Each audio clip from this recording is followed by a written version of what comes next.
2025. Intelligence is ongoing individual adaptability.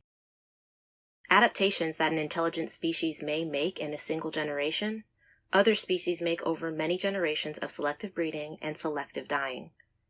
Yet, intelligence is demanding. If it is misdirected by accident or by intent, it can foster its own orgies of breeding and dying. Earthseed. The Books of the Living. 4. A victim of God may, through learning adaptation, become a partner of God. A victim of God may, through forethought and planning, become a shaper of God. Or a victim of God may, through short-sightedness and fear, remain God's victim, God's plaything, God's prey. Earthseed. The Books of the Living. Saturday, February 1st, 2025. We had a fire today. People worry so much about fire, but the little kids will play with it if they can. We were lucky with this fire. Amy Dunn, 3 years old, managed to start it in her family's garage. Once the fire began to crawl up the wall, Amy got scared and ran into the house. She knew she had done something bad, so she didn't tell anyone. She hid under her grandmother's bed. Out back, the dry wood of the garage burned fast and hot. Robin Balter saw the smoke and rang the emergency bell on the island in our street. Robin's only 10, but she's a bright little kid. One of my stepmother's star students. She keeps her head. If she hadn't alerted people as soon as she saw the smoke, the fire could have spread. I heard the bell and ran out like everyone else to see what was wrong. The Dunns live across the street from us, so I couldn't miss the smoke. The fire plan worked the way it was supposed to. The adult men and women put the fire out with garden hoses, shovels, wet towels, and blankets. Those without hoses beat at the edges of the fire and smothered them with dirt. Kids my age helped out where we were needed and put out any new fires started by flying embers. We brought buckets to fill with water, and shovels, blankets, and towels of our own. There were a lot of us, and we kept our eyes open. The very old people watched the little kids and kept them out of the way and out of trouble. No one missed Amy. No one had seen her in the Dunn backyard, so no one thought about her. Her grandmother found her much later and got the truth out of her. The garage was a total loss. Edwin Dunn salvaged some of his garden and carpentry equipment, but not much. The grapefruit tree next to the garage and the 2 peach trees behind it were half burned too, but they might survive. The carrot, squash, collard, and potato plants were a trampled mess. Of course, no one called the fire department. No one would take on fire service fees just to save an unoccupied garage. Most of our households couldn't afford another big bill anyway. The water wasted on putting out the fire was going to be hard enough to pay for. What will happen, I wonder, to poor little Amy Dunn? No one cares about her. Her family feeds her and now and then cleans her up, but they don't love her or even like her. Her mother, Tracy, is only a year older than I am. She was 13 when Amy was born. She was 12 when her 27-year-old uncle, who had been raping her for years, managed to make her pregnant. Problem. Uncle Derek was a big, blonde, handsome guy, funny and bright and well-liked. Tracy is, dull and homely, sulky and dirty-looking. Even when she's clean, she looks splotchy, dirty. Some of her problems might have come from being raped by Uncle Derek for years. Uncle Derek was Tracy's mother's youngest brother, her favorite brother. But when people realized what he had been doing, the neighborhood men got together and suggested he go live somewhere else. People didn't want him around their daughters. Irrational as usual, Tracy's mother blamed Tracy for his exile and for her own embarrassment. Not many girls in the neighborhood have babies before they drag some boy to my father and have him unite them in holy matrimony. But there was no one to marry Tracy, and no money for prenatal care or an abortion. And poor Amy, as she grew, looked more and more like Tracy, scrawny and splotchy with sparse, stringy hair. I don't think she'll ever be pretty. Tracy's maternal instincts didn't kick in, and I doubt that her mother, Christmas Dunn, has any. The Dunn family has a reputation for craziness. There are 16 of them living in the Dunn house, and at least a third are nuts. Amy isn't crazy, though. Not yet. She's neglected and lonely, and like any little kid left on her own too much, she finds ways to amuse herself. I've never seen anyone hit Amy or curse her or anything like that.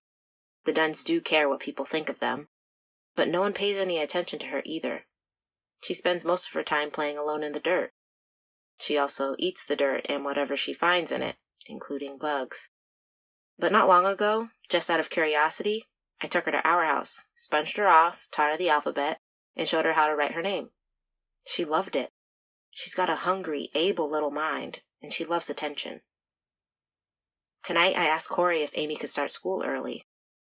Corey doesn't take kids until they're 5 or close to 5, but she said she'd let Amy in if I would take charge of her. I expected that, though I don't like it. I help with the 5 and 6-year-olds anyway. I've been taking care of little kids since I was one, and I'm tired of it. I think, though, that if someone doesn't help Amy now, someday she'll do something a lot worse than burning down her family's garage. Wednesday, February 19th, 2025. Some cousins of old Mrs. Sims have inherited her house. They're lucky there's still a house to inherit. If it weren't for our wall, the house would have been gutted, taken over by squatters, or torched as soon as it was empty. As it was, all people did was take back the things they had given to Mrs. Sims after she was robbed, and take whatever food she had in the house. No sense letting it rot. We didn't take her furniture, or her rugs, or her appliances. We could have, but we didn't. We aren't thieves. Wardell Parrish and Rosalie Payne think otherwise. They're both small, rust-brown, sour-looking people like Mrs. Sims. They're the children of a first cousin that Mrs. Sims had managed to keep contact and good relations with. He's a widower twice over, no kids. And she's been widowed once, 7 kids. They're not only brother and sister, but twins. Maybe that helps them get along with each other. They damn sure won't get along with anyone else. They're moving in today. They've been here a couple of times before to look the place over, and I guess they must have liked it better than their parents' house. They shared that with 18 other people. I was busy in the den with my class of younger school kids, so I didn't meet them until today, though I've heard Dad talking to them. Heard them sit in our living room and insinuate that we had cleaned out Mrs. Sims' house before they arrived. Dad kept his temper. "You know she was robbed during the month before she died," he said. "You can check with the police about that, if you haven't already. Since then, the community has protected the house. We haven't used it or stripped it. If you choose to live among us, you should understand that. We help each other, and we don't steal." "I wouldn't expect you to say you did," Wardell Parrish muttered. His sister jumped in before he could say more. "We're not accusing anyone of anything," she lied. "We just wondered. We knew Cousin Marjorie had some nice things, jewelry that she inherited from her mother. Very valuable." "Check with the police," my father said. "Well, yes, I know, but—" "This is a small community," my father said. "We all know each other here. We depend on each other." There was a silence. Perhaps the twins were getting the message. "We're not very social," Wardell Parrish said. "We mind our own business."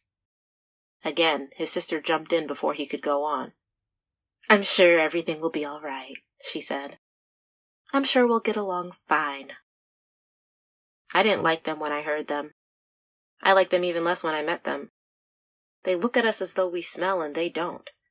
Of course, it doesn't matter whether I like them or not. There are other people in the neighborhood whom I don't like. But I don't trust the Payne Parishes. The kids seem all right, but the adults, I wouldn't want to have to depend on them. Not even for little things. Payne and Parish. What perfect names they have. Saturday, February 22nd, 2025. We ran into a pack of feral dogs today. We went to the hills today for target practice. Me, my father, Joanne Garfield, her cousin and boyfriend Harry, Balter, my boyfriend Curtis Talcott, his brother Michael, Aura Moss, and her brother Peter. Our other adult guardian was Joanne's father, Jay. He's a good guy and a good shot. Dad likes to work with him, although sometimes there are problems. The Garfields and the Balters are white, and the rest of us are black. That can be dangerous these days. On the street, people are expected to fear and hate everyone but their own kind. But with all of us armed and watchful, people stared, but they let us alone. Our neighborhood is too small for us to play those kinds of games. Everything went as usual at first. The Talcotts got into an argument, first with each other, then with the Mosses. The Mosses are always blaming other people for whatever they do wrong, so they tend to have disputes outstanding with most of us. Peter Moss is the worst because he's always trying to be like his father, and his father is a total shit. His father has 3 wives, all at once, Karen, Natalie, and Zara. They've all got kids by him, though so far, Zara, the youngest and prettiest, only has 1. Karen is the one with the marriage license, but she let him get away with bringing in first one, then another new woman into the house and calling them his wives. I guess the way things are, she didn't think she could make it on her own with 3 kids when he brought in Natalie, and 5 by the time he found Zara. The Mosses don't come to church. Richard Moss has put together his own religion, a combination of the Old Testament and historical West African practices. He claims that God wants men to be patriarchs, rulers and protectors of women, and fathers of as many children as possible. He's an engineer for one of the big commercial water companies, so he can afford to pick up beautiful young homeless women and live with them in polygamous relationships. He could pick up 20 women like that if he could afford to feed them. I hear there's a lot of that kind of thing going on in other neighborhoods. Some middle-class men prove they're men by having a lot of wives in temporary or permanent relationships. Some upper-class men prove they're men by having 1 wife and a lot of beautiful, disposable young servant girls. Nasty. When the girls get pregnant, if their rich employers won't protect them, the employers' wives throw them out to starve. Is that the way it's going to be, I wonder? Is that the future?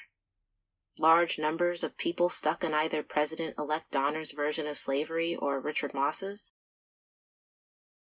We rode our bikes to the top of River Street, past the last neighborhood walls, past the last ragged, unwalled houses, past the last stretch of broken asphalt and rag-and-stick shacks of squatters and street poor who stare at us in their horrible, empty way, and then higher into the hills along a dirt road. At last we dismounted and walked our bikes down the narrow trail into one of the canyons that we and others use for target practice. It looked all right this time, but we always have to be careful. People use canyons for a lot of things. If we find corpses in one, we stay away from it for a while. Dad tries to shield us from what goes on in the world, but he can't. Knowing that, he also tries to teach us to shield ourselves. Most of us have practiced at home with BB guns on homemade targets or on squirrel and bird targets. I've done all that. My aim is good, but I don't like it with the birds and squirrels. Dad was the one who insisted on my learning to shoot them. He said moving targets would be good for my aim. I think there was more to it than that. I think he wanted to see whether or not I could do it, whether shooting a bird or a squirrel would trigger my hyperempathy. It didn't. Quite. I didn't like it, but it wasn't painful. It felt like a big, soft, strange ghost blow, like getting hit with a huge ball of air, but with no coolness, no feeling of wind. The blow, though still soft, was a little harder with squirrels and sometimes rats than with birds. All 3 had to be killed, though. They ate our food or ruined it. Tree crops were their special victims. Peaches, plums, figs, persimmons, nuts, and crops like strawberries, blackberries, grapes. Whatever we planted, if they could get at it, they would. Birds are particular pests because they can fly in. Yet, I like them. I envy their ability to fly. Sometimes I get up and go out at dawn just so I can watch them without anyone scaring them or shooting them. Now that I'm old enough to go target shooting on Saturdays, I don't intend to shoot any more birds, no matter what Dad says. Besides, just because I can shoot a bird or a squirrel doesn't mean I could shoot a person. A thief like the ones who robbed Mrs. Sims. I don't know whether I could do that. And if I did, I don't know what would happen to me. Would I die? It's my father's fault that we pay so much attention to guns and shooting. He carries a 9mm automatic pistol whenever he leaves the neighborhood. He carries it on his hip where people can see it. He says that discourages mistakes. Armed people do get killed, most often in crossfires or by snipers, but unarmed people get killed a lot more often. Dad also has a silenced 9mm submachine gun. It stays at home with Corey in case something happens there while he's away. Both guns are German, Heckler and Koch. Dad has never said where he got the submachine gun. It's illegal, of course, so I don't blame him. It must have cost a hell of a lot. He's only had it away from home a few times, so Corey, and I could get the feel of it. He'll do the same for the boys when they're older. Corey has an old Smith & Wesson .38 revolver that she's good with. She's had it since before she married Dad. She loaned that one to me today. Ours aren't the best or the newest guns in the neighborhood, but they all work. Dad and Corey keep them in good condition. I have to help with that now. And they spend the necessary time on practice and money on ammunition. At neighborhood association meetings, Dad used to push the adults of every household to own weapons, maintain them, and know how to use them. Know how to use them so well, he said more than once, that you're as able to defend yourself at 2 a.m. as you are at 2 p.m. At first, there were a few neighbors who didn't like that. Older ones who said it was the job of the police to protect them, younger ones who worried that their little children would find their guns, and religious ones who didn't think a minister of the gospel should need guns. This was several years ago. The police, my father told them, may be able to avenge you, but they can't protect you. Things are getting worse. And as for your children, well, yes, there is risk, but you can put your guns out of their reach while they're very young and train them as they grow older. That's what I mean to do. I believe they'll have a better chance of growing up if you can protect them. He paused, stared at the people, then went on. I have a wife and 5 children, he said. I will pray for them all. I'll also see to it that they know how to defend themselves, and for as long as I can, I will stand between my family and any intruder. He paused again. Now that's what I have to do. You all do what you have to do.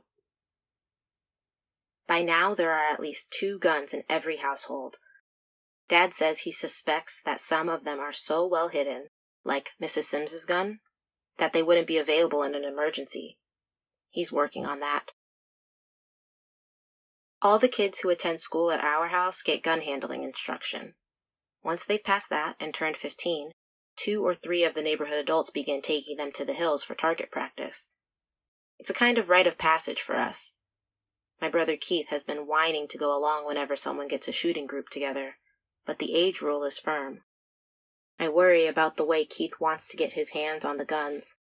Dad doesn't seem to worry, but I do. There are always a few groups of homeless people and packs of feral dogs living out beyond the last hillside shacks. People and dogs hunt rabbits, possums, squirrels, and each other. Both scavenge whatever dies. The dogs used to belong to people, or their ancestors did. But dogs eat meat. These days, no poor or middle-class person who had an edible piece of meat would give it to a dog.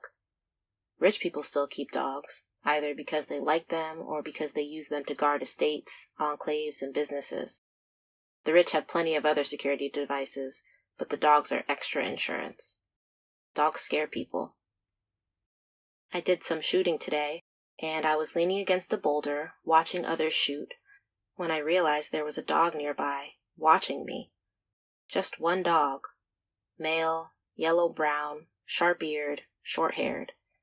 He wasn't big enough to make a meal of me, and I still had the Smith & Wesson, so while he was looking me over, I took a good look at him. He was lean, but he didn't look starved. He looked alert and curious. He sniffed the air, and I remembered that dogs were supposed to be oriented more towards scent than sight. Look at that, I said to Joanne Garfield, who was standing nearby. She turned, gasped, and jerked her gun up to aim at the dog. The dog vanished into the dry brush and boulders. Turning, Joanne tried to look everywhere as though she expected to see more dogs stalking us, but there was nothing. She was shaking. I'm sorry, I said. I didn't know you were afraid of them. She drew a deep breath and looked at the place where the dog had been. I didn't know I was either, she whispered. I've never been so close to one before. I wish I had gotten a better look at it. At that moment, Aura Moss screamed and fired her father's llama automatic. I pushed away from the boulder and turned to see Aura pointing her gun toward some rocks and babbling. It was over there, she said, her words tumbling over one another. It was some kind of animal. Dirty, yellow with big teeth. It had its mouth open. It was huge. You stupid bitch, you almost shot me, Michael Talcott shouted. I could see now that he had ducked down behind a boulder. He would have been in Aura's line of fire, but he didn't seem to be hurt. Put your gun away, Aura, my father said. He kept his voice low, but he was angry. I could see that, whether Aura could or not. It was an animal, she insisted. A big one. It might still be around. Aura! My father raised his voice and hardened it. Aura looked at him, then seemed to realize that she had more than a dog to worry about. She looked at the gun in her hand, frowned, fumbled it safe, and put it back into her holster. Mike, my father said. I'm okay, Michael Talcott said. No thanks to her. It wasn't my fault, Aura said, right on cue. There was an animal. It could have killed you. It was sneaking up on us. I think it was just a dog, I said. There was one watching us over here. Joanne moved and it ran away. You should have killed it, Peter Moss said. What do you want to do? Wait until it jumps someone? What was it doing? Jay Garfield asked. Just watching? That's all, I said. It didn't look sick or starved. It wasn't very big. I don't think it was a danger to anyone here. There are too many of us, and we're all too big. The thing I saw was huge, Aura insisted. It had its mouth open. I went over to her because I'd had a sudden thought. It was panting, I said. They pant when they're hot. It doesn't mean they're angry or hungry. I hesitated, watching her. You've never seen one before, have you? She shook her head. They're bold, but they're not dangerous to a group like this. You don't have to worry. She didn't look as though she quite believed me, but she seemed to relax a little. The Moss girls were both bullied and sheltered. They were almost never allowed to leave the walls of the neighborhood. They were educated at home by their mothers according to the religion their father had assembled, and they were warned away from the sin and contamination of the rest of the world. I'm surprised that Aura was allowed to come to us for gun handling instruction and target practice. I hope it will be good for her, and I hope the rest of us will survive. All of you stay where you are, Dad said. He glanced at Jay Garfield, then went a short way up among the rocks and scrub oaks to see whether Aura had shot anything. He kept his gun in his hand and the safety off. He was out of our sight for no more than a minute. He came back with a look on his face that I couldn't read. Put your guns away, he said. We're going home. Did I kill it? Aura demanded. No. Get your bikes. He and Jay Garfield whispered together for a moment, and Jay Garfield sighed. Joanne and I watched them, wondering, knowing we wouldn't hear anything from them until they were ready to tell us. This is not about a dead dog, Harold Balter said behind us. Joanne moved back to stand beside him. It's about either a dog pack or a human pack, I said. Or maybe it's a corpse. It was, as I found out later, a family of corpses. A woman, a little boy of about 4 years, and a just-born infant, all partly eaten. But Dad didn't tell me that until we got home. At the canyon, all we knew was that he was upset. If there were a corpse around here, you would have smelled it, Harry said. Not if it were fresh, I countered. Joanne looked at me and sighed the way her father sighs. If it's that, I wonder where we'll go shooting next time. I wonder when there'll be a next time. Peter Moss and the Talcott brothers had gotten into an argument over whose fault it was that Aura had almost shot Michael, and Dad had to break it up. Then Dad checked with Aura to see that she was all right.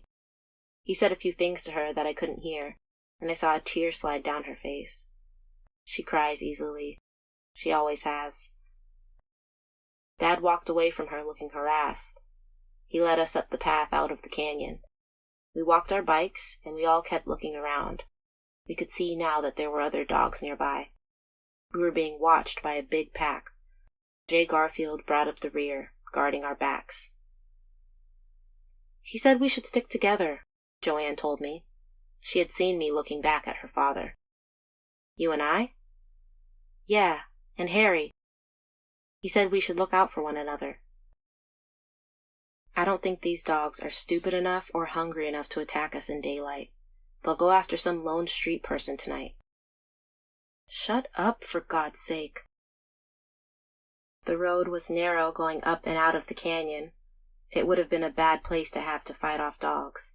Someone could trip and step off the crumbling edge. Someone could be knocked off the edge by a dog or by one of us. That would mean falling several 100 feet. Down below, I could hear dogs fighting now.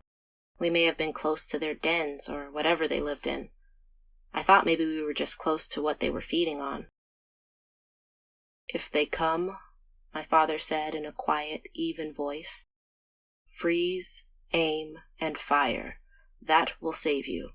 Nothing else will. Freeze, aim, and fire. Keep your eyes open and stay calm. I replayed the words in my mind as we went up the switchbacks. No doubt Dad wanted us to replay them. I could see that Aura was still leaking tears and smearing and streaking her face with dirt like a little kid. She was too wrapped up in her own misery and feared to be of much use. We got almost to the top before anything happened. We were beginning to relax, I think. I hadn't seen a dog for a while. Then, from the front of our line, we heard 3 shots. We all froze, most of us unable to see what had happened. Keep moving, my father called. It's all right. It was just one dog getting too close. Are you okay? I called. Yes, he said. Just come on and keep your eyes open. One by one, we came abreast of the dog that had been shot and walked past it. It was a bigger, grayer animal than the one I had seen. There was a beauty to it. It looked like pictures I had seen of wolves. It was wedged against a hanging boulder just a few steps up the steep canyon wall from us. It moved. I saw its bloody wounds as it twisted. I bit my tongue as the pain I knew it must feel became my pain. What to do? Keep walking? I couldn't. One more step and I would fall and lie in the dirt, helpless against the pain. Or I might fall into the canyon. It's still alive, Joanne said behind me. It's moving. Its 4 feet were making little running motions, its claws scraping against the rock. I thought I would throw up. My belly hurt more and more until I felt skewered through the middle. I leaned on my bike with my left arm. With my right hand, I drew the Smith & Wesson, aimed, and shot the beautiful dog through its head. I felt the impact of the bullet as a hard, solid blow, something beyond pain. Then I felt the dog die. I saw it jerk, shudder, stretch its body long, then freeze. I saw it die. I felt it die. It went out like a match in a sudden vanishing of pain. Its life flared up, then went out. I went a little numb. Without the bike, I would have collapsed. People had crowded close before and behind me. I heard them before I could see them clearly. It's dead, I heard Joanne say. Poor thing. What? My father demanded. Another one? I managed to focus on him. He must have skirted close to the cliff edge of the road to have gotten all the way back to us, and he must have run. The same one, I said, managing to straighten up. It wasn't dead. We saw it moving. I put 3 bullets into it, he said. It was moving, Reverend Olamina, Joanne insisted. It was suffering. If Lauren hadn't shot it, someone else would have had to. Dad sighed. Well, It isn't suffering now. Let's get out of here. Then he seemed to realize what Joanne had said. He looked at me. Are you all right? I nodded. I don't know how I looked. No one was reacting to me as though I looked odd, so I must not have shown much of what I had gone through. I think only Harry Balter, Curtis Talcott, and Joanne had seen me shoot the dog. I looked at them, and Curtis grinned at me. He leaned against his bike in a slow, lazy motion. He drew an imaginary gun, took careful aim at the dead dog, and fired an imaginary shot. Pow! He said. Just like she does stuff like that every day. Pow! Let's go, my father said. We began walking up the path again. We left the canyon and made our way down to the street. There were no more dogs. I walked, then rode in a daze, still not quite free of the dog I had killed. I had felt it die, and yet I had not died. I had felt its pain as though it were a human being. I had felt its life flare and go out, and I was still alive. Pow.